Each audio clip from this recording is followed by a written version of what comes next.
আপনারা কি ভাবছেন এই প্রোডাক্ট এগুলো আমি খামো? না না না না, খাবে না, মনে হচ্ছে গাঁড়ে পড়বে। আপনারা জানেন এগুলো কোন দেশের? ওই যে ওই দেশের নাম বলবো না, নাম বললেও এই যে দেখতে পাচ্ছেন, এই যে একটা, এই যে একটা, এই যে একটা, এই যে একটা, আর এই যে আরেকটা, আচ্ছা বাবা, ঠিক আছে ঠিক আছে, ওগুলো তো ইন্ডিয়ান জিনিস, খেতে হবে না, ঠিক আছে। তা বাড়িতে লোক কুটুম পেলে তখন তাহলে কি দিবি? Glucon D?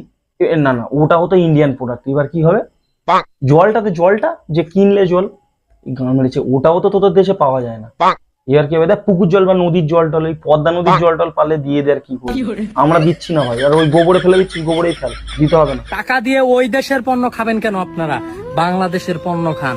হ্যাঁ বুঝতেই পারছিস, তোরা আমাদের দেশের কোনো জিনিসে ছুবি না, খাবি না, সবকিছু ফেলে দিবি, বুঝতেই পারছি, সবকিছু বুঝতে পারছি, কিন্তু আগে নিজের দেশে তো সেই সব জিনিসগুলো তৈরি কর ঠিকঠাক ভাবে, সেই সব জিনিসগুলো সাপ্লাই দে, তারপর তো তোদের জিনিসগুলো বিক্রি হবে।